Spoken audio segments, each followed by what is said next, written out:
എല്ലാവർക്കും നമസ്കാരം. ഇവിടെ പറഞ്ഞതുപോലെ ഞാൻ അത്ര പ്രാഗൽഭ്യയായ അല്ലെങ്കിൽ ഒരു പ്രശസ്തയായ മതവിമർശകയോ പ്രഭാഷകയോ ഒന്നുമല്ല. പക്ഷേ ഏതൊരു ചെറിയ പരിപാടിയായാലും സംഘടനയുടെ ആണെങ്കിലും അത് മതത്തിനെതിരെ ശബ്ദിക്കുവാനൊരു അവസരം കിട്ടിയാൽ അത് വിനിയോഗിക്കുക, അവരെ പ്രോത്സാഹിപ്പിക്കുക, അവരുടെ എൻ്റെ കൂടെ പങ്കാളിത്തം അതിൽ ഉറപ്പിക്കുക എന്നുള്ളത് ഞാനൊരു ബാധ്യതയായിട്ട് കാണുന്നു. പ്രത്യേകിച്ച് ഇന്നത്തെ സ്ത്രീ സമൂഹത്തിൽ വർദ്ധിച്ചു വരുന്ന ഈ മതബോധവും ആചാരാനുഷ്ഠാന ഭ്രമങ്ങളും അത് നമുക്ക് ആശങ്ക ഉണ്ടാക്കുന്നതാണ്. ഒരു വെളിച്ചത്തിലേക്ക് നമ്മളുടെ തലമുറയെ കൈയെത്തിച്ചു കൊണ്ടുപോകാനായിട്ടുള്ളവർ തന്നെ വീണ്ടും പഴയതിലും കൂടുതൽ രൂഢമൂലമാകുന്ന രീതിയിൽ ആചാര അനുഷ്ഠാന ക്രമങ്ങളിലേക്ക് നിമഗ്നരാകുന്നതിനെതിരെ എൻ്റെ ഒരു എതിർപ്പ്, അത് എൻ്റെ ഒരു സാന്നിധ്യം, ഒരു സ്ത്രീ സാന്നിധ്യം, അതൊരു എങ്ങനെയുള്ള മതമാണ്? സെമിറ്റിക് മതങ്ങളിൽ ഏറ്റവും കൂടുതൽ യാഥാസ്ഥികമായിട്ടുള്ള, ഏറ്റവും കൂടുതൽ നിഷ്കർഷകളും ആചാരങ്ങളും നിബന്ധനകളും ഒക്കെ ഉള്ള ഒരു മതത്തിൽ നിന്ന് തന്നെ ഞാൻ വന്ന് പറയുമ്പോൾ അതിനൊരു പ്രസക്തി ഉണ്ടാകും. ഞാനങ്ങനെ വലിയ ഒരു പഠന വിധേയമാക്കപ്പെട്ട വിഷയമൊന്നുമല്ല സംസാരിക്കുന്നത്. എൻ്റെ നിരീക്ഷണങ്ങൾ, എൻ്റെ കാഴ്ചപ്പാടുകൾ, പിന്നെ അങ്ങനെ ഒരു പ്രത്യേക ഫോർമാറ്റൊന്നുമില്ല. എനിക്ക് അന്നേരം എന്താണ് എൻ്റെ ചിന്തകളിൽ വരുന്നത് അത് നിങ്ങളുമായിട്ടൊന്ന് പങ്കിടണമെന്ന് മാത്രമേ ഞാൻ ഉദ്ദേശിച്ചിട്ടുള്ളൂ. അപ്പോൾ ഞാൻ കോട്ടയത്ത് നിന്നാണ് വരുന്നത്. ഞാൻ UAE വർക്ക് ചെയ്തുകൊണ്ടിരുന്നതാണ്. ഇപ്പോൾ 2 വർഷമായിട്ട് നാട്ടിൽ തന്നെ ഉണ്ട്. വളരെ ചെറുപ്പകാലം തൊട്ട് ചോദ്യങ്ങൾ ഉണ്ടാകുക എന്നുള്ളത് എൻ്റെ ഒരു ശീലമായിരുന്നു. അത് നമ്മൾ കുട്ടികൾക്കെല്ലാം ഉള്ളതാണ്. അത് മുളയിലെ നുള്ളിക്കളയുന്ന രീതിയിലുള്ള മറുപടികളും എല്ലാം നമ്മുടെ ചോദ്യങ്ങളുടെ അവിടെ എല്ലാം ദൈവങ്ങളുടെ ഒരു അസ്തിത്വത്തെ ആണ് പ്രതിനിധീകരിച്ചുകൊണ്ട് മറുപടി കിട്ടിക്കൊണ്ടിരിക്കുന്നത്. അതിനെല്ലാം വ്യത്യസ്തമാക്കിക്കൊണ്ട് നമ്മളിപ്പോൾ ഈ പറയാൻ പോകുന്നത് മതത്തിൻ്റെ അധീനതയിൽ തന്നെയാണ് ദൈവങ്ങളുള്ളത്. അല്ലാതെ ഒരു ദൈവ കേന്ദ്രീകൃതമാണ് മതങ്ങൾ, ദൈവമാണ് അതിൻ്റെ എല്ലാം അൾട്ടിമേറ്റ് പവർ.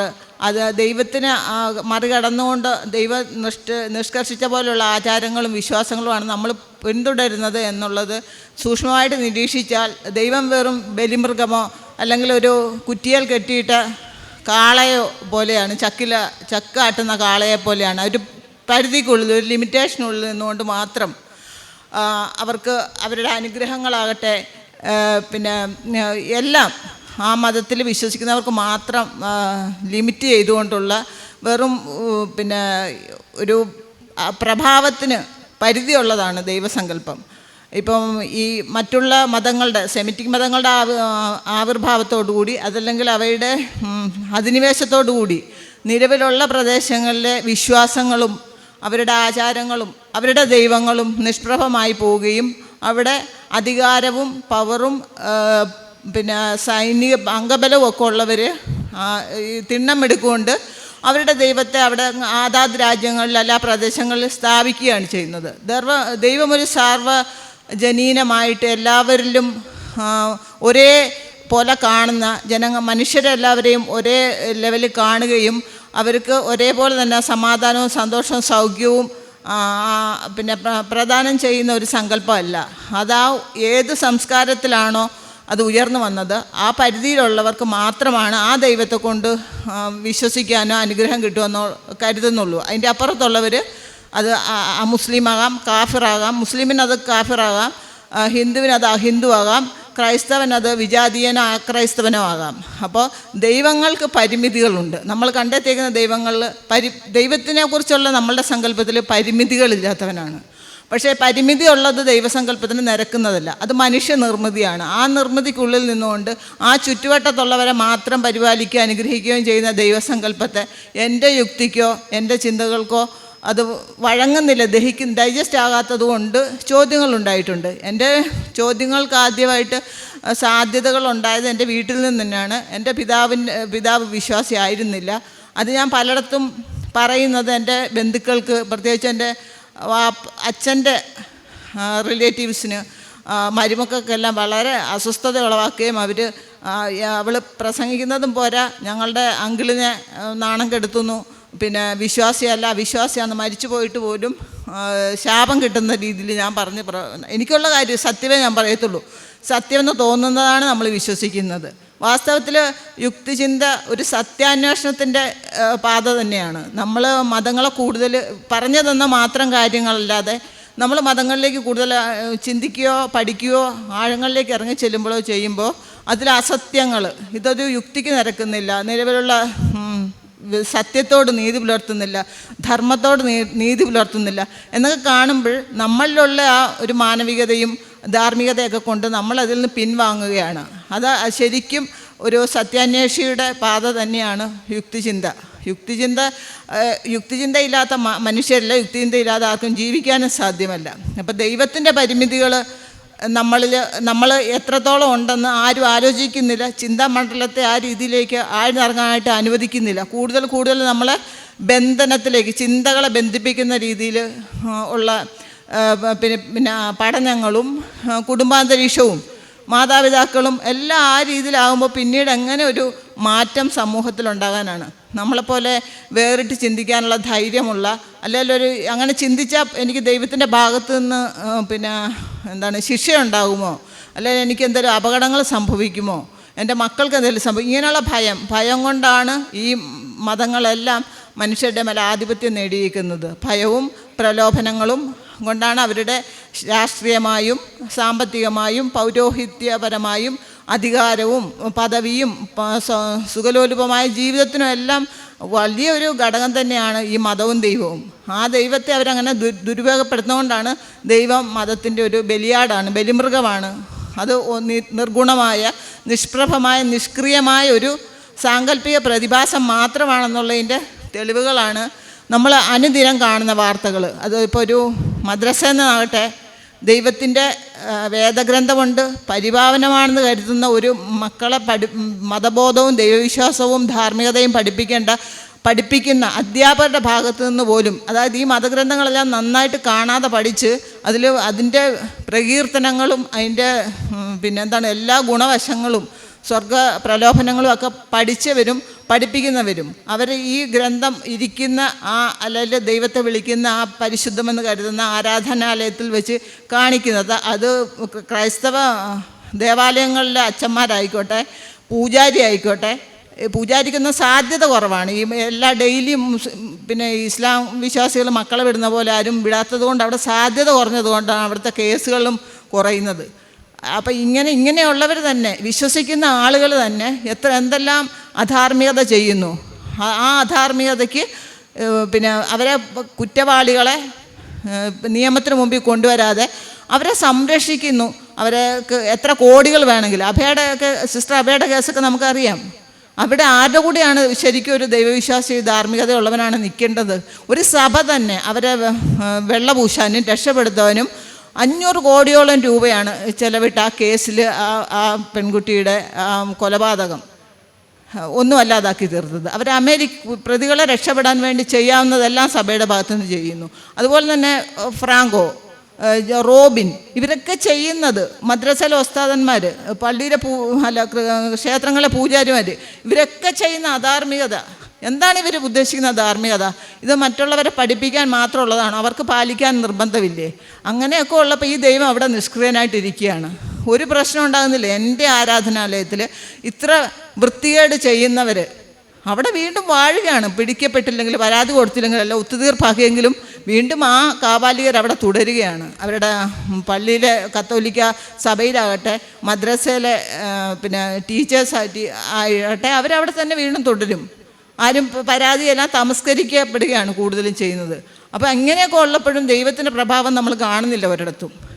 ഈ ആൾക്കാർ ഇതിനെ ദുരുപയോഗം ചെയ്യുകയും മനുഷ്യനെ അത് കൺട്രോൾ നിർത്താൻ വേണ്ടിയിട്ടൊരു ബിംബം അവിടെ ഉണ്ടാക്കുകയാണെന്ന് അവർക്ക് തന്നെ ബോധ്യമുള്ളത് കൊണ്ടാണ് അതിനകത്തിരുന്നുകൊണ്ട് ഇത്ര വൃത്തികെട്ട കാര്യങ്ങൾ ചെയ്യാൻ അവർ ധൈര്യപ്പെടുന്നതെന്നുള്ളതാണ് വാസ്തവം. അപ്പോൾ ഇതൊക്കെ വിളിച്ച് പറയാനായിട്ട് നമ്മളെപ്പോലുള്ള സ്ത്രീകൾ, ഞങ്ങളുടെയൊക്കെ കൂടുതലും ഒരു ഇസ്ലാം വിശ്വാസിയായ ഒരു സ്ത്രീ എന്നൊക്കെ വന്ന് പബ്ലിക്കിൽ പറയുക എന്ന് പറഞ്ഞാൽ അത് ചിന്തകൾക്ക് അപ്പുറത്താണ് അവർ അത്രയും ധൈര്യമുള്ളവർ ഉണ്ടാകുക എന്നുള്ളത്. അത് എനിക്കിപ്പം വീട്ടിൽ നിന്ന് ഒരുപാട് തടസ്സങ്ങളും ബുദ്ധിമുട്ടൊക്കെ ഉണ്ട് വരാനായിട്ട്. എങ്കിൽ പോലും ഞാനിവിടെ എത്തിയത് എൻ്റെ പ്രാതിനിധ്യം അത് പലർക്കും ഒരു പ്രചോദനമാകുമെങ്കിലല്ല, അത് കേൾക്കാൻ ആരെങ്കിലുമൊക്കെ മനസ്സ് വെക്കുകയാണെങ്കിൽ അത് വലിയൊരു കാര്യമായിട്ടാണ് ഞാൻ കരുതുന്നത്. അപ്പോൾ ഈ ദൈവത്തിൻ്റെ പല ദൈവങ്ങളിവിടെ ഉണ്ടായിട്ടുണ്ട്,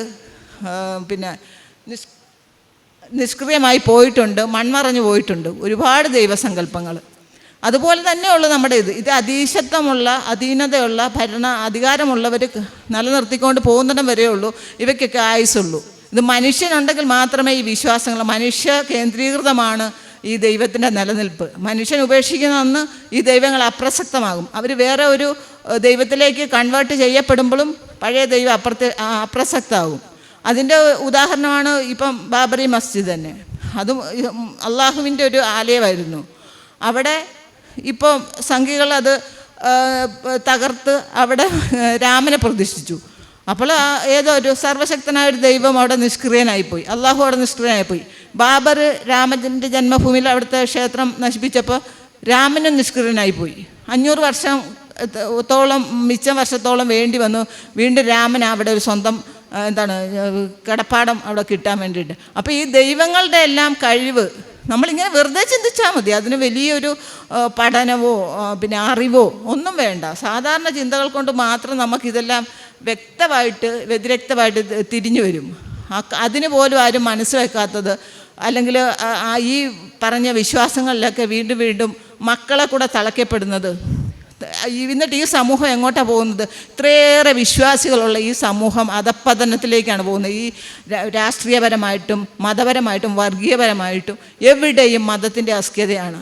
ഒരു മനുഷ്യനെ പരിചയപ്പെടുമ്പോൾ ഉള്ളിൽ ഇവൻ ഏത് മതക്കാരനാണെന്നുള്ള ഒരു ഉത്സുകതയാണ് ഉള്ളിലുള്ളത്. അപ്പം ബലഹീനനായ അല്ലെങ്കിൽ ന്യൂനപക്ഷമായ ഒരു ജനവിഭാഗത്തിൻ്റെ മേൽ ഭൂരിപക്ഷമായ വർഗീയ ശക്തികൾ ആരാണോ അവർ കുതിര കയറും. അവിടെ ആ ന്യൂനപക്ഷത്തിൻ്റെ ദൈവം അനങ്ങത്തില്ല, ഒരു സഹായം ആ ന്യൂനപക്ഷത്തിന് ചെയ്യത്തില്ല. അതുപോലെ തന്നെ ഇപ്പോൾ ലോക യുദ്ധങ്ങൾ നടക്കുന്നു. ആധുനിക കാലഘട്ടമാണ്. മനുഷ്യൻ മാനവികതയ്ക്ക് കൂടുതൽ പ്രാധാന്യം നൽകി മനുഷ്യാവകാശങ്ങളെക്കുറിച്ച് ബോധവാന്മാരായ ഈ ലോകത്ത് പോലും യുദ്ധം ഒഴിവാകുന്നില്ല. അവിടെ അടിസ്ഥാനം ചവഞ്ഞ് നോക്കിപ്പോയാൽ അവിടെ എല്ലാം മതത്തിൻ്റെ ആ ഒരു ഘടകം തന്നെയാണ് കാരണമെന്ന് മനസ്സിലാകാം. മനുഷ്യനെ കൊല ചെയ്യുവാനും അവരെ കൊള്ളയടിക്കാനും അവരെ നിരാലംബരാക്കാനും അവർക്ക് രാജ്യം വിട്ട് പലായനം ചെയ്യുവാനും എല്ലാം വേറൊരു മതത്തിൻ്റെ വിശ്വാസിയുടെ ദൈവത്തിൻ്റെ ആളുകളാണ് തുനിയുന്നത്. ഇതിലെവിടെയാണ് ധാർമ്മികതയുള്ളത്? മനുഷ്യനെ മുഴുവനും മനുഷ്യൻ്റെ വ്യസനങ്ങളും പ്രശ്നങ്ങളും സങ്കടങ്ങളും അവൻ്റെ കണ്ണുനീരിനും ഒക്കെ വില കൽപ്പിക്കാതെ ഇന്ന മതക്കാരൻ്റെ കണ്ണുനീരിനും അവനെ ഉപദ്രവിച്ചതിനും മാത്രം ശിക്ഷിക്കാനിരിക്കുന്ന ദൈവത്തെ എനിക്ക് വേണ്ട എന്ന് തന്നെയാണ് ഞാൻ ചിന്തിച്ചതിനെ മാറ്റി നിർത്തിയത്. എന്നെ നമ്മളിൽ ആരോപിക്കുന്ന കുറ്റം തോന്നിവാസം നടക്കുവാനും മതമില്ലെങ്കിൽ പിന്നെ എന്തും ആകാം, അതിനഴിച്ചു വിട്ട് സ്വാതന്ത്ര്യം പ്രഖ്യാപിച്ച് ഫെമിനിസം പറഞ്ഞ് ഇങ്ങനെയൊക്കെയാണ് ഇവർ ധരിക്കുന്നത്. സ്ത്രീയുടെ അവകാശങ്ങളെക്കുറിച്ച് മതം പിന്നെ അതിന് വെറും മൂന്നാം കട പൗരയുടെ പോലും ഒരു ഇത് വില കൽപ്പിക്കാത്തപ്പോൾ നമ്മൾ അതിനെക്കുറിച്ച് സംസാരിച്ച് നമ്മൾ ഫെമിനിസ്റ്റാണെന്നാണ് പറയുന്നത്. ഇതൊക്കെ നിങ്ങൾക്ക് തോന്നുന്നതാണ്. ഇതൊക്കെ ദൈവത്തിൻ്റെ ഒരു രഹസ്യമായ കോഡ് അതിനകത്തുണ്ട്. അതുകൊണ്ടാണ് അങ്ങനെയൊക്കെ മതമുള്ളത്. അത് പിന്നീടേ മനസ്സിലാകത്തുള്ളൂ. നമുക്ക് മനസ്സിലാകാത്ത കാര്യങ്ങൾ നമ്മൾക്ക് വേണ്ട. നമുക്ക് മനസ്സിലാകുന്ന പോലെ ദൈവത്തിന് ലളിതമായിട്ട് ബോധ്യപ്പെടുത്താനുള്ള കഴിവുള്ള ഒരു സൃഷ്ടിക്ക് എന്തുകൊണ്ടാണ് നമ്മളെ ബോധ്യപ്പെടുത്താൻ നമുക്ക് മനസ്സിലാകാത്ത കാര്യങ്ങൾ പറയുന്നത്? സ്ത്രീ ഏത് മതത്തിലായാലും സ്ത്രീക്ക് പിന്നെ ഒരു പുരുഷൻ്റെ പ്രൊഡക്റ്റ് എന്നുള്ള ഒരു ഉൽപ്പന്നം, പുരുഷന് വേണ്ടിയിട്ടുള്ളൊരു പ്രൊഡക്റ്റ് എന്നുള്ള രീതിയിൽ തന്നെയാണ് അവരെ പരാമർശിച്ചിരിക്കുന്നത്. അവർക്കാണ് കൂടുതൽ നിബന്ധനകളും പിന്നെ വിലക്കുകളുമൊക്കെ നിബന്ധനയാക്കി വെച്ചേക്കുന്നത്. കാരണം സ്ത്രീ അവളുടെ ആ കയ്യിലാണ് മതത്തിൻ്റെ അടിസ്ഥാനം എന്നുള്ളതാണ്. അവർ തിരികെ ചിന്തിച്ചു പോയാൽ ആ കുടുംബമാണല്ലോ വിദ്യാലയം. അവിടെ നിന്ന് ആദ്യമായിട്ട് മനസ്സിലാക്കി പോകുന്ന കുട്ടികളിൽ വേറൊരു ചിന്ത കടന്നു വരിക, അല്ലെ സ്ത്രീക്ക് അവളുടെ ഇഷ്ടത്തിനൊത്ത് ജീവിക്കാനൊരു സാഹചര്യം ഉണ്ടാവുമോ? അതൊന്നും ചെയ്യാതെ ഇട്ടേക്കേണ്ടത് മതത്തിൻ്റെ ആവശ്യമാണ്. സ്ത്രീയുടെ സ്വാതന്ത്ര്യം അവരുടെ മതത്തിൻ്റെ പിന്നെ അടിസ്ഥാനത്തിന് കല്ലിളകുന്ന കാര്യമാണ്. അതുകൊണ്ടാണ് കൂടുതൽ വിലങ്ങുകൾ വെച്ചിരിക്കുന്നതും കൂടുതൽ നിബന്ധനകൾ വെച്ച് അവരെ കെട്ടിപ്പൂട്ടി വെക്കേണ്ട എല്ലാ കാരണം വന്നത്. സൂക്ഷ്മമായിട്ട് പരിശോധിക്കുമ്പോൾ ഇതൊക്കെ തന്നെയാണ് കാര്യം. ഇപ്പോൾ ഞാൻ പറഞ്ഞു, ഈ മതങ്ങളിലെ ദൈവങ്ങളുടെ നിഷ്ക്രിയ അവസ്ഥകൾ എവിടെയും ആധിപത്യമുള്ള വിഭാഗം കയറുമ്പോൾ ആ സംസ്കാരവും ആ വിശ്വാസവുമാണ് അത് അഡോപ്റ്റ് ചെയ്യുന്നത്. അപ്പോൾ അവിടെ നിലവിലുണ്ടായിരുന്ന ദൈവം അപ്രസക്തമാകുന്നു, നിഷ്ക്രിയനായിത്തീരുന്നു. നിഷ്ക്രിയനായ ഒരു ദൈവസങ്കല്പം ഒരിക്കലും ഒരു അൾട്ടിമേറ്റ് പവറിന് ചേരുന്നതല്ല. പ്രപഞ്ചമെന്ന് പറഞ്ഞാൽ അതിൻ്റെ വിശാലത, അതിൻ്റെ വികസനം ഓരോ സെക്കൻഡിലും വികസിച്ചുകൊണ്ടിരിക്കുന്നതാണ് നമ്മൾ അറിഞ്ഞുകൊണ്ടിരിക്കുന്നത്. അതിൻ്റെയൊക്കെ ആ ഒരു അത്രയും ശക്തിയുള്ള ഒരു പ്രതിഭാസത്തിന് ഈ വെറും നിസ്സാര കാര്യങ്ങളുടെ കാര്യത്തിൽ സ്വസൂക്ഷ്മ നിരീക്ഷിക്കുകയും അതിന് ശിക്ഷ വിധിക്കാണ്ടിരിക്കുകയൊക്കെ ചെയ്യുന്നത് വളരെ ബാലിശമായിട്ടുള്ള കാര്യമായിട്ടൊക്കെ തോന്നിയിട്ടുണ്ട്. അങ്ങനെ ഒരുപാട് കാര്യങ്ങളുടെ അടിസ്ഥാനത്തിലാണ് നമ്മൾ ദൈവ മതത്തിനുള്ളിലുള്ള ഒരു ബലിമൃഗമാണെന്ന് പറയാനായിട്ടുള്ള കാരണം. പിന്നെ ഈ സംസ്കാരങ്ങളുടെ അധിനിവേശത്തെക്കുറിച്ച് ഞാൻ പറഞ്ഞു. അതിൽ മെസൊപ്പൊട്ടേമിയൻ ഇതിന് മുമ്പേ ഒരുപാട് ദൈവങ്ങൾ ഇവിടെ ഉണ്ടായിരുന്നു. ഇപ്പം നിലവിൽ 5 പ്രമുഖ മതങ്ങളുണ്ട്: ഇസ്ലാം, ക്രിസ്ത്യൻ, ഹിന്ദു, ബുദ്ധിസം, ജൂതായിസം. ഇതൊക്കെ കൂടാതെ തന്നെ ഒരു 5000 10,000 ഇടയ്ക്ക് തന്നെ വിശ്വാസങ്ങളും ദൈവസങ്കല്പങ്ങളും ഈ ലോകത്ത് നിലനിൽക്കുന്നുണ്ട്. ആ ദൈവങ്ങളെ ഒന്നും നമുക്കറിയില്ല. ഇനിയിപ്പം ഞാൻ മുസ്ലിം ആയിരുന്നപ്പോൾ എനിക്ക് ക്രിസ്ത്യൻ ദൈവത്തെ പേടിയില്ല, ആ നരകത്തെയും പേടിയില്ല, ഹിന്ദു ദൈവങ്ങളെ ഒന്നും ഭയമില്ല. എനിക്ക് എൻ്റെ ഒരു ദൈവത്തിൻ്റെ സംരക്ഷണം മാത്രം മതിയെന്ന് ഒരു കാഴ്ചപ്പാടാണ്. അപ്പം ആ അന്യ ദൈവങ്ങൾ നമുക്ക് പരിചയമില്ല. നമ്മളുടെ കുട്ടികളെ നമ്മൾ പഠിപ്പിച്ചാൽ മാത്രമേ ഉള്ളൂ ദൈവവും മതവും ഒക്കെ അവർക്ക് മനസ്സിലാകത്തുള്ളൂ.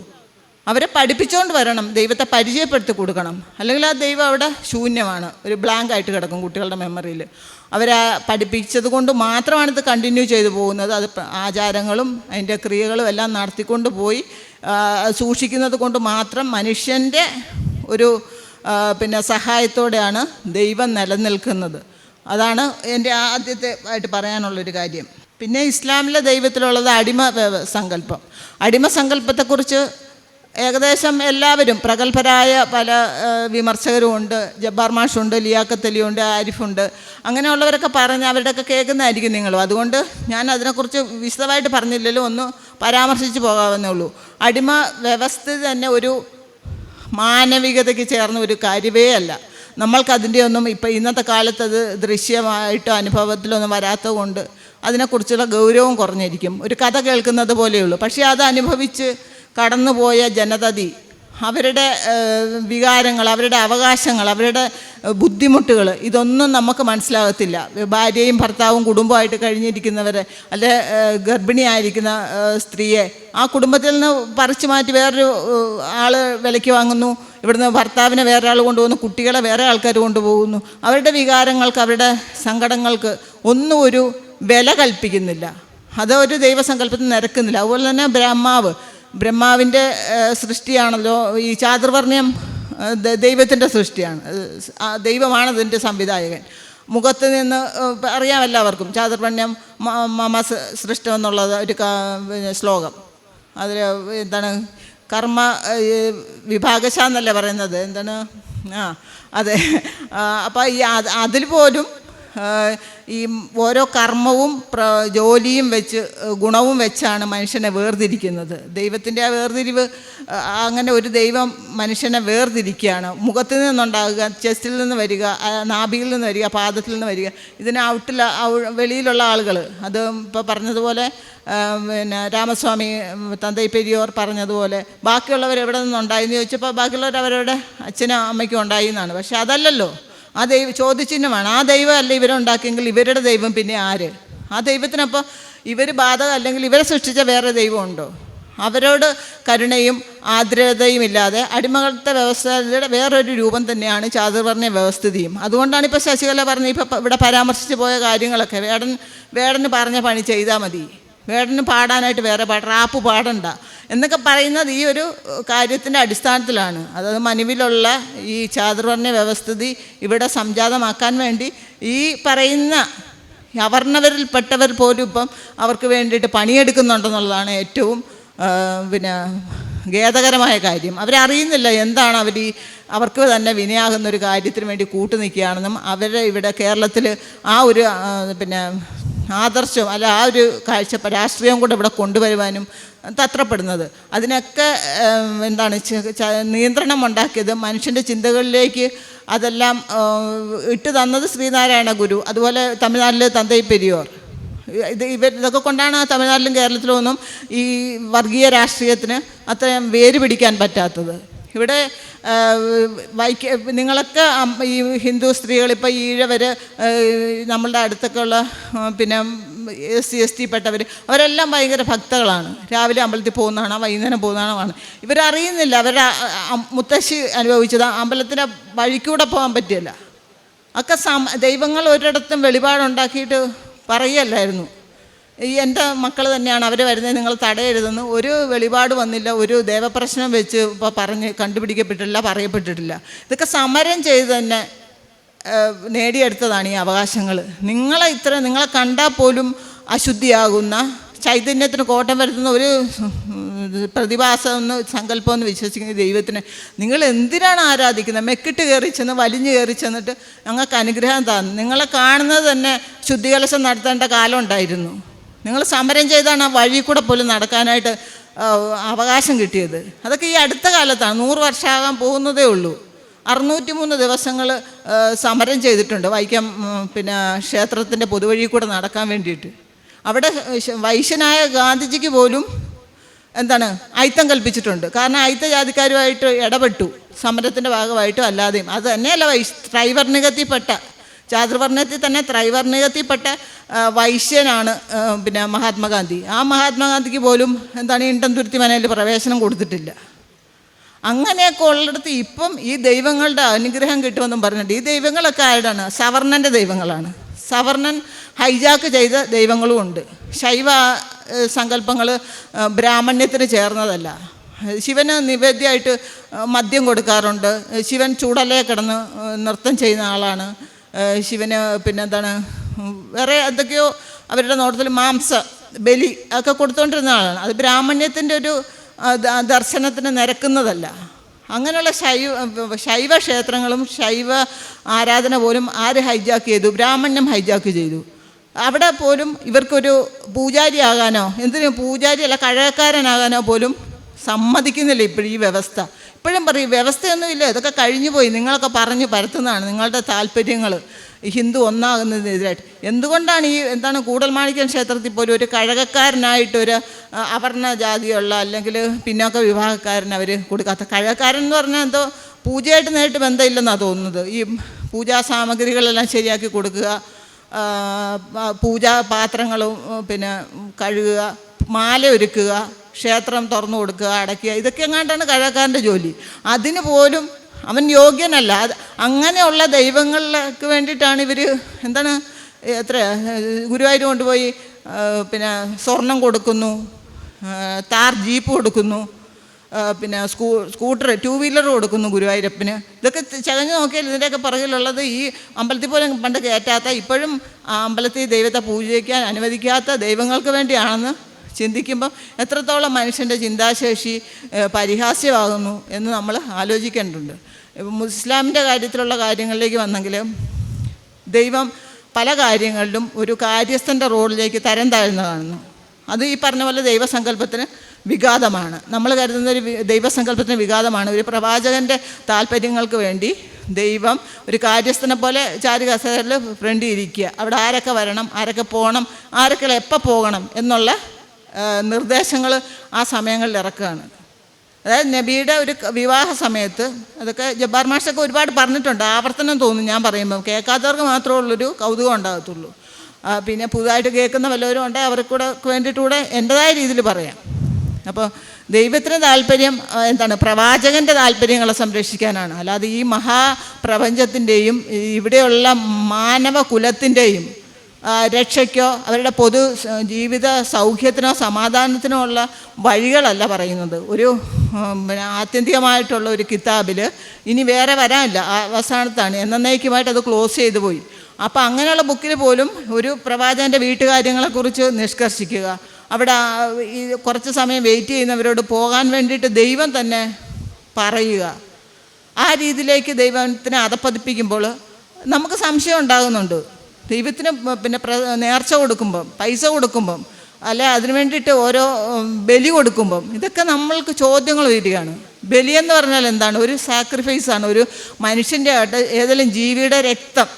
ഇതൊക്കെ ഒരു ദൈവം ആഗ്രഹിക്കുക, ചോദിക്കുക എന്ന് പറയുമ്പോൾ അതിനത്തോളം എന്ത് നികൃഷ്ടതയാണ്. അത് ദൈവികമാണോ പൈശാചികതയാണോ? ദൈവം ആഗ്രഹിക്കുന്നു ബലിയൊക്കെ പ്രാകൃത ഗോത്രാചാരങ്ങളിൽപ്പെട്ട കാര്യങ്ങളാണ്. മനുഷ്യൻ്റെ വിശ്വാസങ്ങൾ ഉറയ്ക്കുന്നതിന് മുമ്പ്, അല്ല ബുദ്ധി ശരിക്കും വരുന്നതിന് മുമ്പ്, എന്താണ് പ്രപഞ്ചത്തിലുള്ള ഈ പ്രതിഭാസങ്ങളെന്ന് മനസ്സിലാകുന്നതിന് മുമ്പ് അവർക്ക് അവിടെ ഒക്കെ ഒരേ ഒരു ഇത് കണ്ടെത്തുക, ഏതോ ഒരു ശക്തി അതിന് അവരുടേതായ രീതിയിൽ കൊടുക്കാവുന്ന പ്രീതിപ്പെടുത്തലുകൾ നടത്തിയാണ് ആചാരങ്ങളും പ്രാർത്ഥനകളും ഉണ്ടായത്. അത് അടുത്ത ഒരു അധിനിവേശ ശക്തി വരുമ്പം അതവിടെ നിഷ്പ്രഭമാകുകയോ അത് ഇല്ലാതാകപ്പെടുകയോ സാംശീകരിക്കപ്പെടുകയോ ചെയ്യും. ഇപ്പം ഞാൻ പറഞ്ഞ പോലെ ഈ വൈഷ്ണവർ ശൈവാരാധനയെ സാംശീകരിച്ച് അതിൻ്റെ അധിപന്മാരായതുപോലെ ഒന്നിലേതോട് കൂടിച്ചേരും, അല്ലെങ്കിൽ അത് നിർമ്മാർജ്ജനം ചെയ്യപ്പെടും. അങ്ങനെയൊക്കെയാണ് ഇവിടെ ദൈവങ്ങളുടെ കഷ്ടപ്പാടും നിലനിൽപ്പും എന്നുള്ളത് വെറുതെ നോക്കിയാൽ പോലും മനസ്സിലാകും. അപ്പം മതത്തിൻ്റെ ആചാരങ്ങൾ അവയെല്ലാം മനുഷ്യനുണ്ടാക്കിയതും മനുഷ്യ കേന്ദ്രീകൃതവുമാണ്, അല്ല ദൈവ കേന്ദ്രീകൃതമല്ല. അത് നിങ്ങളുടെ സാമാന്യ ബുദ്ധിക്ക് വെറുതെ ഒന്ന് അനലൈസ് ചെയ്താൽ തന്നെ ബോധ്യപ്പെടുന്ന കാര്യങ്ങളാണ്. പിന്നെ ക്രൈസ്തവരുടെ ആണെങ്കിലും ഇപ്പോൾ പറഞ്ഞു, അവിടെ കന്യാസ്ത്രീ മഠങ്ങളിൽ നടക്കുന്ന സംഭവങ്ങൾ, അവിടെ സ്ത്രീക്ക് ഒരുപാട് പരിമിതികളും നിബന്ധനകളും നിയന്ത്രണങ്ങളും ഉണ്ട്. പക്ഷേ പ്രതിപുരുഷനായ യേശുവിൻ്റെ പ്രതിപുരുഷനായ പിന്നെ ഈ പുരോഹിതന്മാർക്ക് അവരുടെ തോന്നിയാസങ്ങളാണ് അതിനകത്ത് നടക്കുന്നത്. ഈ തോന്നിയവാസങ്ങളും മനുഷ്യൻ്റെ പിന്നെ ലൈംഗിക തൃഷ്ണകളും എല്ലാം ഈ ഒരു പവിത്രമെന്ന് കരുതുന്ന ആരാധനാലയത്തിലാണ് നടക്കുന്നത്. നമ്മളുടെ ദൈവങ്ങളെ തന്നെ നോക്കുകയാണെങ്കിൽ ഇതിൽ എന്താണ്, യേശു ക്രൂശിതനായിട്ട് മരിക്കുകയാണ്. ഒരു ദൈവത്തിൻ്റെ ഗതികേടായിട്ടാണ് ഞാൻ കാണുന്നത്. അവിടെ കിടന്നുകൊണ്ട് നിലവിളിക്കുക, ഏലി ഏലി പിന്നെ ലമ്മ സബക്കത്താനി എന്ന് പറഞ്ഞു. അതായത് എൻ്റെ ദൈവമേ നീ എന്നെ കൈവിട്ടോ, എന്നെ രക്ഷിക്കുന്നില്ല എന്നുള്ള അർത്ഥത്തിൽ ദൈവം കരയുക എന്ന് പറഞ്ഞാൽ പിന്നീട് ആ ദൈവത്തിൻ്റെ ഒരിക്കൽ എന്താവലാദ്യം കൊണ്ട് നമ്മൾ ചെല്ലാനാണ്. അങ്ങനെ നിസ്സഹായനായ മറ്റൊരു ശക്തിയോട് കേണപേക്ഷിക്കുന്ന ഒരു ദൈവസങ്കല്പമല്ല, അത് മതസങ്കല്പം, മനുഷ്യസങ്കല്പം, മനുഷ്യ നിർമ്മിതിയാണെന്നുള്ളതിൻ്റെ ഒരു തെളിവാണ്. അതുപോലെ തന്നെ രാമനും കൃഷ്ണനുമൊക്കെ അവരുടെയൊക്കെ കുടുംബജീവിതം തന്നെ നോക്കിയാൽ മതി, സ്വസ്ഥമായ കുടുംബജീവിതമേ അല്ലായിരുന്നു. മരണം നോക്കിയാൽ മതി, സാധാരണ മനുഷ്യൻ മരിക്കുന്ന പോലെ ഒരു വലിയ പ്രശ്നങ്ങളൊന്നുമില്ലാത്ത മരണമേ അല്ല, സമാധാനമില്ലാത്ത, യുദ്ധം നടത്തിക്കൊണ്ട് സ്വസ്ഥതയില്ലാത്ത, ഇങ്ങനെയൊക്കെയാണ് ഈ ദൈവങ്ങൾ പോലും ജീവിച്ചത്. ഇവിടെ സീതയെ ഗർഭിണിയായിരിക്കുക സംശയത്തിൻ്റെ പേരിൽ കാട്ടിലേക്ക് അയക്കുന്ന ഒരു ദൈവമാണോ? ദൈവത്തിന് സ്ത്രീയുടെ സംശുദ്ധി പരീക്ഷിക്കാനോ അല്ല, അതൊരു ദേവിയാണ്. അത് സംശയം ഉണ്ടാകുന്നു. ഒരു വെറും സാധാരണ മനുഷ്യൻ്റെ നിലവാരത്തിലേക്ക് ഒരു ദൈവം താഴ്ന്നു പോകുന്നു.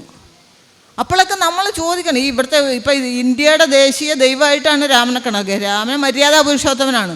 പക്ഷേ എത്രത്തോളം മര്യാദകൾ ഉണ്ട്. ഇപ്പോൾ ഈ പറഞ്ഞതുപോലെ അവർണനോടുള്ള കാഴ്ചപ്പാട് എന്തായിരുന്നു? അത് ബ്രാഹ്മണന് ഹാനി സംഭവിക്കുന്ന എന്തോ ഒരു സംഭവം ഇവിടെ ഉണ്ടായി. ഏതൊരു ബ്രാഹ്മണൻ്റെ കുഞ്ഞ് മരിച്ചു. അതിന് കാരണം ദൈവത്തെ ഏതോ ഒരു അവർണൻ, അധകൃതൻ, ചണ്ടാളൻ ആരാധിച്ചത് കൊണ്ടാണെന്ന്. അത് കേട്ട പാടി ചെന്ന് തലവെട്ടിക്കളയുക ചെയ്യുന്നത് ശംഭുവൻ്റെ. എന്നിട്ട് ആ രാമന് വേണ്ടിയിട്ടാണ് ഇവിടെ കിടക്കുന്ന എന്തോ ശ്രീജിത്ത് എന്ന് പറഞ്ഞിട്ടൊരു വലിയ പ്രശ്നം ഉണ്ടാക്കിയിട്ടുള്ളതാണ്. ഓരോ വീട്ടിലും ഓരോ ബാബു ബജ്രംഗി എന്ന് ഈയിടെ ഒരാൾ പറഞ്ഞതിനോട് സാമ്യമുള്ള വാക്കുകൾ അയാൾ സോഷ്യൽ മീഡിയയിലൊക്കെ എഴുതാണ്. ഇപ്പം രാമൻ ഇന്നുണ്ടെങ്കിൽ അവൻ രാമാന്ന് പറഞ്ഞാൽ അവനെ തലവെട്ടുന്ന അതേ സിസ്റ്റത്തിൽ ആണ് അവനിപ്പം അതിനുവേണ്ടി വാദിക്കുന്നത്. ഇതൊക്കെ ഇവരുടെ ഈ മനു ഇവിടെ ഭരണഘടനയിലേക്ക് വരുത്തുവാനും ഈ കാവ്യരാഷ്ട്രീയം ഇന്ത്യയുടെ ദേശീയതയായിട്ട് പരിണമിപ്പിക്കുവാനും ഇപ്പോൾ ഉണ്ടായ സംഭവങ്ങൾ, മതേതര രാഷ്ട്രത്തിലൊരു ഭരണഘടനാ സ്ഥാപനത്തിൽ അവരുടെ ചിഹ്നങ്ങളെയൊക്കെ കൊണ്ടുവന്ന് ബിംബങ്ങളെ കൊണ്ടുവന്ന് സ്ഥാപിക്കുകയാണ് ഭാരതമാതാവ്. അങ്ങനെ ഒരു മാതാവ് ഉണ്ടോ? ഇന്ത്യ ഒരു രാജ്യമാണ്, ലോകത്തിൻ്റെ ഒരു ഭാഗമായിട്ടുള്ള ഒരു പാട്ടായിട്ടുള്ള ഒരു പ്രദേശമാണ് ഇന്ത്യ. അവിടെ നമ്മളൊക്കെ ജയിക്കുമ്പോൾ നമുക്ക് അതിനോടൊരു അറ്റാച്ച്മെൻ്റ് ഉണ്ടാകും. അതിൽ കവിഞ്ഞ് അതിനെ ബിംബവൽക്കരിക്കുകയും ദൈവവൽക്കരിക്കുകയും അത് മറ്റൊരാളുടെ മേൽ കുതിര കയറാനുള്ള തുറുപ്പ് ചീട്ടാക്കുകയൊക്കെ ചെയ്യുമ്പോൾ ദൈവത്തിനെ കൊണ്ട് ഇവർ ബലിമൃഗമാക്കിക്കൊണ്ട് ചാടിക്കളിക്കുക എന്ന് പറയുന്ന പോലെ കൊണ്ടുവന്ന് കളിപ്പിക്കുക. അപ്പം ദൈവങ്ങളുടെയൊക്കെ സങ്കല്പത്തിലെ ആ ഒരു ബാലിശതയും വെറും നിസ്സാരതയും ഒന്ന് ചിന്തിക്കാൻ, എല്ലാവരും ചിന്തിക്കുന്ന കാര്യമൊക്കെ ആയിരിക്കും. അതൊക്കെ തന്നെ ഞാൻ പറയുന്നുള്ളൂ. അവരുടെ നിയമങ്ങളിലൊക്കെ ഞാൻ ചൂണ്ടിക്കാണിച്ചു മനുഷ്യനെ എങ്ങനെയൊക്കെ വിഭജിക്കുന്നുണ്ട് എന്നുള്ളത്, സ്ത്രീയെ എങ്ങനെയാണ് കണക്കാക്കുന്നെന്നുള്ളത്. പിന്നെ നമ്മളുടെ സ്വത്ത് പോലും ഇസ്ലാമിലെ പാരമ്പര്യം സ്വത്തിൻ്റെ കാര്യത്തിലുള്ള പിന്നെ ഒരു നീതിയില്ലായ്മ, അതൊക്കെ അനുഭവിക്കുന്നവരാണ് നമ്മൾ. എൻ്റെ അമ്മയെന്ന് പറഞ്ഞാൽ ഭയങ്കര വിശ്വാസിനിയാണ്. എന്നോട് ഞാനിങ്ങനെ മതത്തിനെതിരെ പറയുന്നു എന്നുള്ളത് കൊണ്ട് എൻ്റെ വീട്ടിൽ നിന്നൊക്കെ പോയി, പുള്ളിക്കാരി പിണങ്ങിപ്പോയി. പോയതിന് ശേഷം ഞാൻ ചൂണ്ടിക്കാണിക്കും, ഇതിനൊന്നും ഉത്തരം പറയേ. എൻ്റെ ഉമ്മ എൻ്റെ സഹോദരൻ തന്നെയാണ്. അവളുടെ വിവാഹം കഴിഞ്ഞു, അവളുടെ ഭർത്താവ് മരിച്ചുപോയി. പക്ഷേ സ്വത്ത് മൊത്തം കുടുംബസ്വത്തായിട്ട് കിടക്കുകയാണ്. അങ്ങനെയുള്ളപ്പോൾ ആ പാരമ്പര്യ സ്വത്തിൽ ഈ മരിച്ചുപോയ ആളുടെ മക്കൾക്ക് അവകാശമില്ല എന്നുള്ള ശരീഅത്ത് നിയമം ഉമ്മയുടെ മോളൊക്കെ എത്രത്തോളം ദോഷകരമായി ബാധിക്കുന്നുണ്ടെന്നുള്ളത് അവിടെ വ്യക്തമായിട്ട് അനുഭവിക്കുന്ന ഒരു വ്യക്തി അത് ദൈവികമാണെന്ന് വിശ്വസിക്കുന്നു. അത് പറഞ്ഞിട്ടുണ്ട്, അതിൽ കാര്യമുണ്ട്. അത് കേട്ടാച്ചാൽ മതിയെന്ന് പറയുമ്പോൾ എന്താണ് ഇവരുടെയൊക്കെ തലയ്ക്കകത്ത്? ഇവരൊക്കെ അനുഭവത്തിൽ നിന്നും പഠിക്കുന്നില്ല. അവരാ ഒരു ചര്യകൾ എഴുതി കൊടുത്ത് ആരൊക്കെയോ തയ്യാറാക്കി വെച്ച ഈ ചര്യകൾ, ആരാധനാക്രമങ്ങൾ, ഈ സ്തുതിഗീതങ്ങൾ, ഇതൊക്കെ ഉരുവിട്ടുകൊണ്ടിരിക്കുക. അത് എത്രത്തോളം മനുഷ്യൻ്റെ സമയം മെനക്കെടുത്തുന്നതും ഒരു ഗുണവും ഇല്ലാതെ സമയം വേസ്റ്റാകുന്നു, നമ്മുടെ അധ്വാനം വേസ്റ്റാകുന്നു, നമ്മുടെ ഭയം കൂടുന്നു. പ്രായാധിക്യം ചെല്ലും തോറും മരണഭയം കൂടുന്നു, നരകഭയം കൂടുന്നു. ഈ നിസ്സാരമായ മനുഷ്യർ ചെയ്ത് ചെറിയ തെറ്റ് പോലും, ഒരു മുടി വെളി കണ്ട് പണ്ടൊക്കെ അങ്ങനെ നടന്നിട്ടുണ്ട്. ഇപ്പോഴാണ് പർദ്ദ അല്ലെങ്കിൽ ശരീരം മൊത്തം മറയുന്ന വേഷം ധരിക്കുന്നത്. അപ്പോൾ നേരത്തെ ചെയ്തതിൻ്റെ എല്ലാം അവിടെ പലിശയ്ക്ക് മേൽ പലിശയായിട്ട് കൂടിക്കൂടി വരികയാണ്.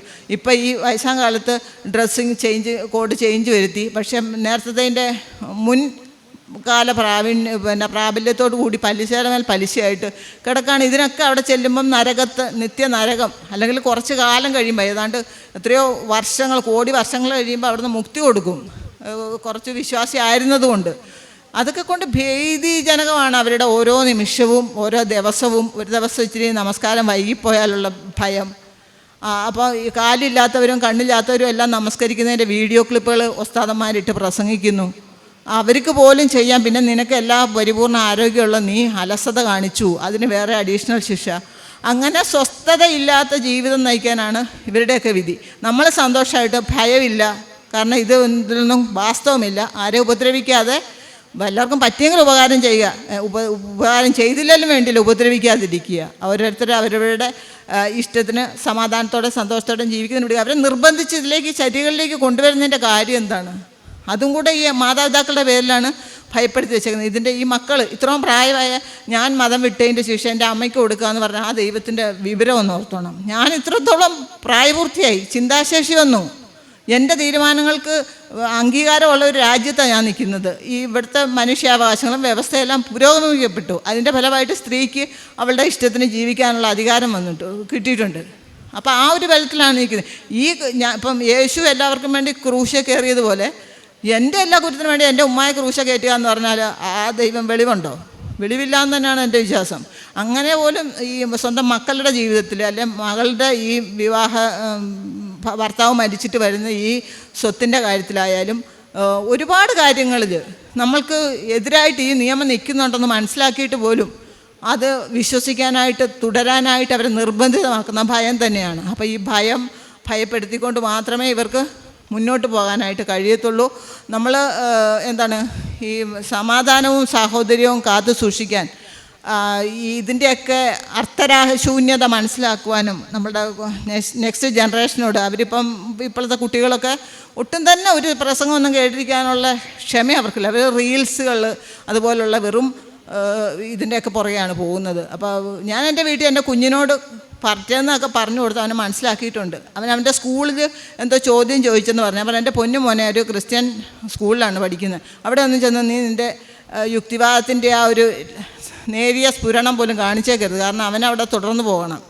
അപ്പം പറ്റുന്നിടത്ത് മാത്രമേ നീ അത് പ്രകടിപ്പിക്കാവുള്ളൂ. അതിൻ്റെ സമയമാകുമ്പോൾ മാത്രം നിൻ്റെ കൂട്ടുകാരോട് ചോദിക്കും. ദൈവവിശ്വാസത്തെക്കുറിച്ചൊക്കെ ഞാൻ പറയുന്നത് കേട്ടായിരിക്കും അവരോട് ചെന്നൊക്കെ ചോദിക്കുന്നത്. അപ്പോൾ അവരെല്ലാം വിശ്വാസികളാണെന്ന് പറഞ്ഞാൽ ഞാൻ പറഞ്ഞാൽ അവരെ അമ്മമാരോട് എന്ന് പറയും. അവർ നാളെ കംപ്ലയിൻറ്റുമായിട്ട് സ്കൂളിൽ വരും.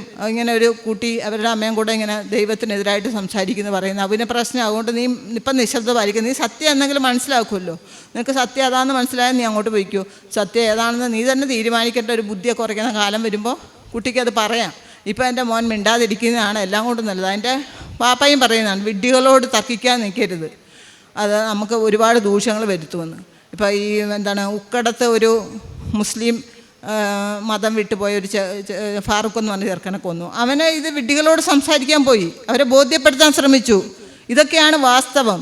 നമ്മളോട് ചിലരും വന്ന് ചോദിക്കുന്നുണ്ട്, ഈ ഇപ്പോൾ സോഷ്യൽ മീഡിയയിൽ വാട്സപ്പിലോ അല്ലെങ്കിൽ മെസ്സഞ്ചറിലൊക്കെ വന്നിട്ട് ചോദിക്കാറുണ്ട്. നമുക്കറിയത്തില്ല, നമ്മൾ പറഞ്ഞു പോകുമ്പോൾ അവർ ശരിയാന്ന് പറയും. നാളെ അവരുടെ പിറകിൽ എന്ത് ചതിയുണ്ടോ എന്ന് നമുക്കറിയത്തില്ല. കാരണം അവർ മാനവികതയോ കരുണയോ അങ്ങനെയുള്ളതൊന്നും അവരെ ബാധിക്കുന്നേ ഇല്ല. അവർക്ക് അവരുടെ ദൈവമാണ് വലുത്, അവരുടെ വിശ്വാസമാണ് വലുത്. അവരെ ടൂളാക്കിക്കൊണ്ട് അത് രാഷ്ട്രീയപരമായിട്ടും മറ്റുള്ള നേട്ടങ്ങൾക്ക് വേണ്ടി ഉപയോഗിക്കാൻ ഉള്ള ടൂളുകളാണ് ഇവരെന്ന് തിരിച്ചറിയുന്ന കാലം സംജാതമാകട്ടെ എന്നാണ് എനിക്കതിൽ പറയാനുള്ളത്. അപ്പോൾ ഈ പ്രകൃതി എന്ന് പറഞ്ഞാൽ പ്രകൃതിയിലൊരു വ്യവസ്ഥയുണ്ട്, അതൊക്കെ ചൂണ്ടിക്കാണിച്ചിട്ടാണ് ഇവർ പറയുന്നത്. ഇതൊക്കെ പിന്നെ എങ്ങനെയാണ് നടക്കുന്നത്, ഇത്രയും സംവിധാനിച്ചേക്കുന്നത്, ഇത്ര അനുസ്യൂതമായിട്ട് പോകുന്നത്? പ്രകൃതിക്കൊരു ബോധതലത്തിലല്ല അത് പ്രവർത്തിക്കുന്നത്. പ്രകൃതിക്കൊരു പ്രജ്ഞയില്ല.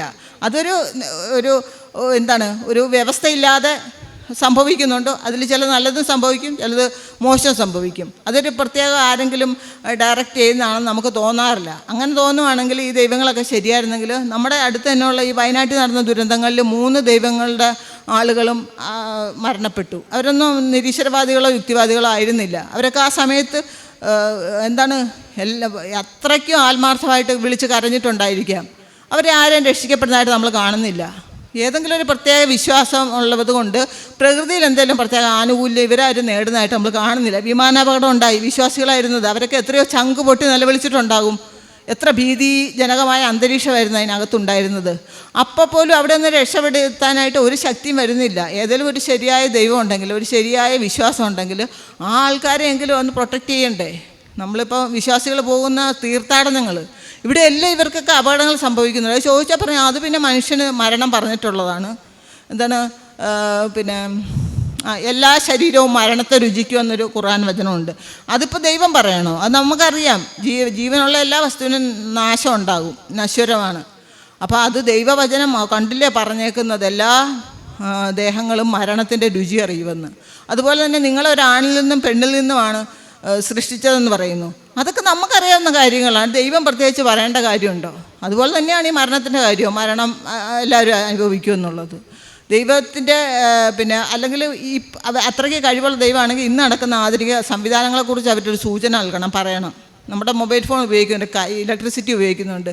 ഇതൊക്കെ എത്രത്തോളം നമ്മുടെ ജീവിതത്തിന് സൗകര്യങ്ങൾ ഉണ്ടാക്കി തരികയും മെച്ചപ്പെടുത്തുകയും എല്ലാം ചെയ്ത ആധുനിക ചിന്താഗതികൾ ഈ ദൈവ പ്രാർത്ഥനയുടെ ഫലമല്ല, വിശ്വാസത്തിൻ്റെ ഫലമല്ല, മനുഷ്യൻ്റെ ബുദ്ധിയും യുക്തിയും വേണ്ട വിധത്തിൽ പ്രയോഗപ്പെടുത്തി കഷ്ടപ്പെട്ട് അനേക കോടി മനുഷ്യർ ഒന്നിച്ചു ചേർന്നത് കൊണ്ടാണ് ഇന്ന് നമ്മൾ ഈ വാഹനങ്ങളാകട്ടെ, ഇപ്പം പെട്രോളിയം ആകട്ടെ, അതൊക്കെ അവിടെ ആ മരുഭൂമിയിലുണ്ട്. അതിനെക്കുറിച്ചൊന്നും സൂചനയില്ല, ഒരു ദൈവവും പറഞ്ഞിട്ടില്ല.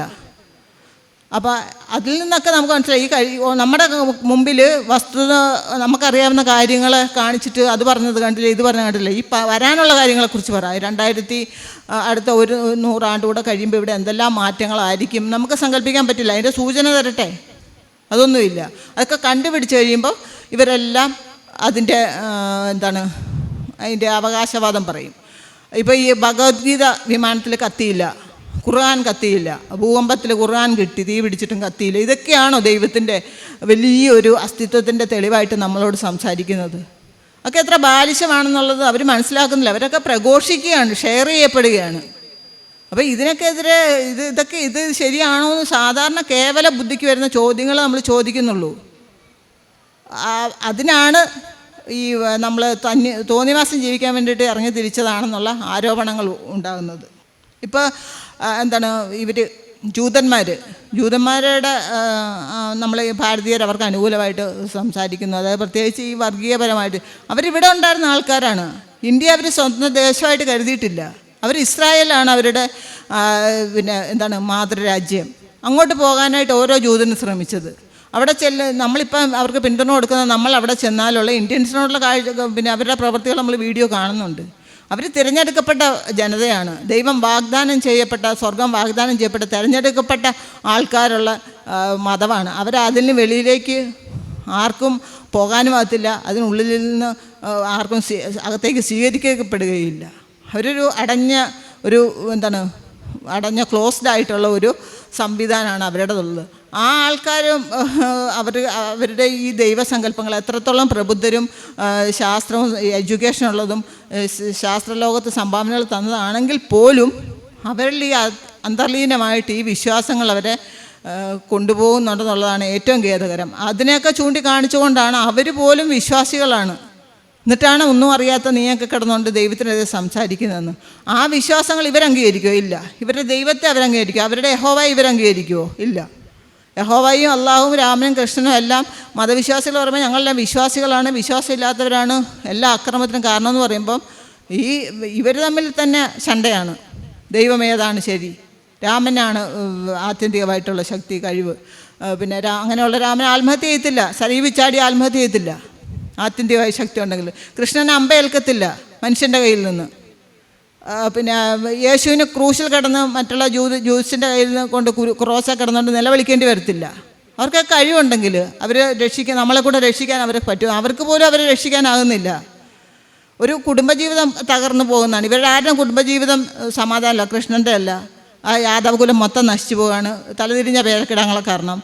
പിന്നെ രാമൻ്റെ ആണെങ്കിൽ ഭാര്യയെ സംശയം, കുട്ടികളെ പോലും വളർത്താൻ പറ്റിയില്ല. അവരലിഞ്ഞു തിരിഞ്ഞ് നാടുകളെ പാട്ടും പാടി നടന്നപ്പോഴാണ് മക്കളാണെന്ന് തിരിച്ചറിഞ്ഞത് തന്നെ. ദൈവമായിട്ട് പോലും തിരിച്ചറിഞ്ഞത് അവർ രാമനെക്കുറിച്ച് വാഴ്ത്തുപാട്ടുകൾ, അത് വാൽമീകി എഴുതിയത്. ആരാണ് ഇവരുടെയൊക്കെ നിർമ്മാതാക്കൾ? ഈ മനുഷ്യർ തന്നെ. അവരുടെ രചനകളും സാഹിത്യങ്ങളിലുമാണ് ഈ ദൈവങ്ങൾ ഉണ്ടായത്. ആ സത്യം വിളിച്ചു പറയുമ്പോൾ ശത്രുവാക്കപ്പെടുകയാണെങ്കിൽ, എതിർക്കപ്പെടുകയാണെങ്കിൽ ഒന്നുമില്ല, നമ്മളതിൽ തന്നെ ഉറച്ചു നിൽക്കും, അത് തന്നെ പറയും. അതുകൊണ്ട് ഇങ്ങനെ കിട്ടുന്ന ചെറിയ ചെറിയ അവസരങ്ങൾ ഞാൻ വരും. വലിയ പ്രഭാഷകയൊന്നുമല്ല. എനിക്ക് തോന്നുന്ന കാര്യങ്ങൾ ഞാൻ എന്താ കണ്ടെത്തിയെന്നുള്ളതൊക്കെ നിങ്ങളോട് പങ്കിടുന്നത്. പഠിക്കണമെന്നും നോക്കണമെന്നും ഒക്കെ ഉണ്ട്.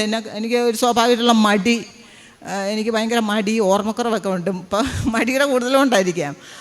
എന്നാലും ഇനിയൊക്കെ എന്നെ വിളിക്കുമ്പോൾ വരാം. നിങ്ങളും ഇതുപോലെ എന്നെപ്പോലെ പറയുക, നമ്മളുടെ ചുറ്റുവട്ടത്ത് പറയുക, കുടുംബങ്ങളിൽ പറയുക. നമ്മളെല്ലാം സാഹോദര്യത്തോടെ സ്നേഹത്തോടെ കഴിയാൻ പറ്റുന്നൊരു ലോകം അങ്ങനെയൊന്നും പ്രതീക്ഷയില്ല. എന്നാലും കുറേ താരതമ്യേന ശാന്തമായ ഒരു അന്തരീക്ഷം, നമ്മുടെ സാമൂഹ്യ അന്തരീക്ഷം, നമ്മുടെ കുടുംബാന്തരീക്ഷം, നമ്മുടെ അയൽപക്ക സാമൂഹ്യത പെടുമല്ലോ. പിന്നെ അന്തർദേശ തലത്തിൽ പോലും നമ്മൾ ഓരോ വ്യക്തിയും മതത്തിൻ്റെ ആ അസ്കിയത കുറച്ചാൽ, മൂർച്ച കുറച്ചാൽ കുറേയൊക്കെ പരിഹരിക്കാവുന്ന കാര്യങ്ങളാണ്. നമുക്കെല്ലാവർക്കും സഹവർത്തിത്തോടുകൂടി ജീവിച്ച് മുന്നോട്ട് പോകാനായിട്ട് കഴിയട്ടെ.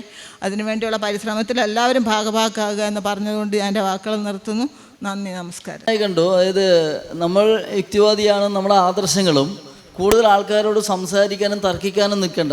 ഈ വിഷയം അറിയാത്തവരോട് അതിനെപ്പറ്റി പറയാൻ നിൽക്കണ്ട. അത് അപകടങ്ങൾ വിളിച്ചു വരുത്തും. അപ്പോൾ അങ്ങനെ നമ്മളെ പേടിച്ച് പിന്മാറുകയാണ് ചെയ്യേണ്ടത്. നമ്മുടെ ആശയങ്ങൾ, നമുക്ക് ശരിയെന്ന് തോന്നുന്ന ആശയങ്ങൾ പ്രചരിപ്പിക്കാനല്ലേ കൂടുതൽ ശ്രമിക്കേണ്ടത്. അത് ഞാൻ പറഞ്ഞല്ലോ, ഞാൻ എൻ്റെ മോനോടാണ് പറഞ്ഞത്.